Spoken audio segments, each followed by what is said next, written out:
A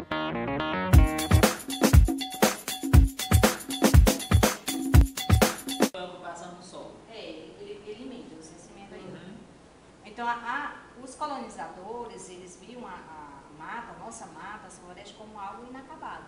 Então, vamos usar, vamos desmatar para produzir.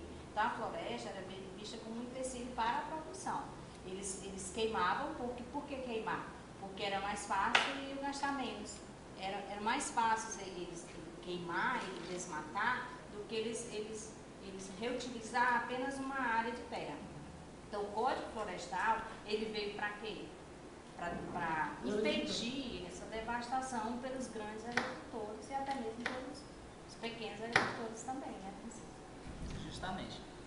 Então, o código ele define o que é a área de preservação permanente, que são justamente os topos de morro, o entorno de nascentes e toda a margem dos rios, durante todo o curso do rio.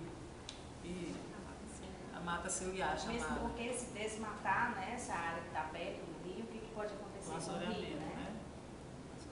Se desmatar a área tão próxima do rio, o que pode acontecer?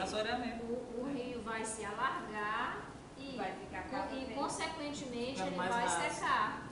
Ele vai secar. A calha do rio ela vai ser assoreada, ela vai passar a vegetação que protege a margem, que segura a terra, ela deixando de existir, o que vai ocorrer? Ela vai ser transferida para dentro do rio, parte do solo, fazendo com que o rio fique bastante raso, a sua calha seja entupida, consequentemente pode provocar... Inclusive, o novo Código Florestal, né, tem a redução, que era 30 metros, e com o novo Código, agora florestal, foi reduzido para 15 por 10. Então esse é um ponto negativo desse novo Código, né? E aí mostra o interesse... Dentre as mudanças do novo Código Florestal, apresentado na Câmara pelo deputado Aldo Ribeiro, estão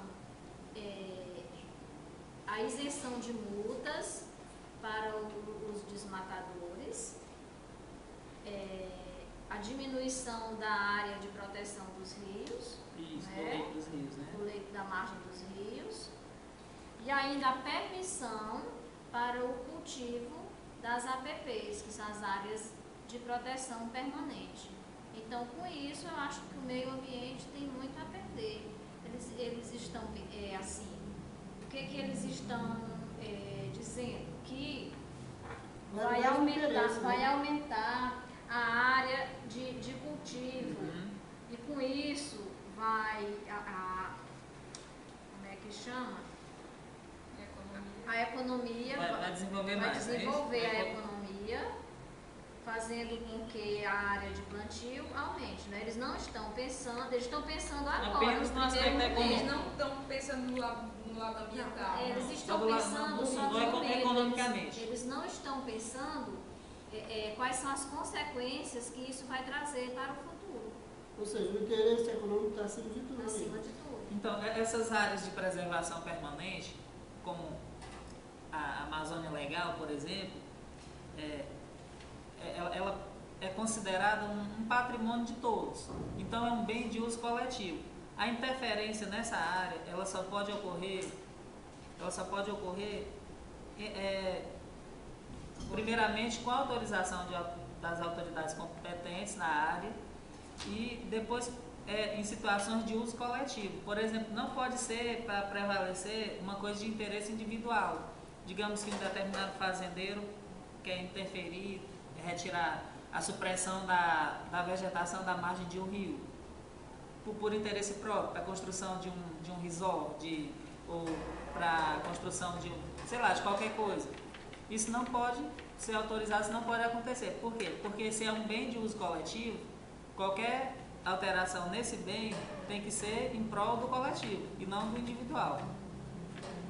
Um dos pontos polêmicos do novo Código Florestal é justamente o artigo 16, onde ele fala da existência da reserva legal em toda propriedade, sendo que o percentual dessa reserva legal em propriedades que estão situadas dentro da Amazônia Legal, ele pode ser de até 80% da área. A reserva legal ela pode ocupar até 80% da área total da propriedade. E isso gera muitos conflitos, justamente na bancada ruralista, os nossos representantes do meio rural, justamente porque eles defendem o uso total da propriedade e não apenas parte, o que seria 20% apenas, né? 80% seria da preservação. Vendo por esse ângulo, o código tem um ponto positivo, porque atualmente só se costuma pensar do lado econômico, do ponto de vista econômico. Se não se pensar no ponto ecológico, em preservação da natureza, o que nós vamos deixar para as futuras gerações? Não é verdade? E aí, alguém quer complementar? Então, podemos dizer que estamos regredindo lá ao tempo da colonização. Justamente. Que desmataram todo o pau-brasil, ninguém fez nada, e agora vamos agir de acordo com a lei e vamos desmatar a floresta nacional. Justamente. Aí vão esperar secar o último rio, derrubar a última árvore para descobrir saber... que não dá para comer dinheiro. Exatamente. Eu já vi isso aqui. Bom,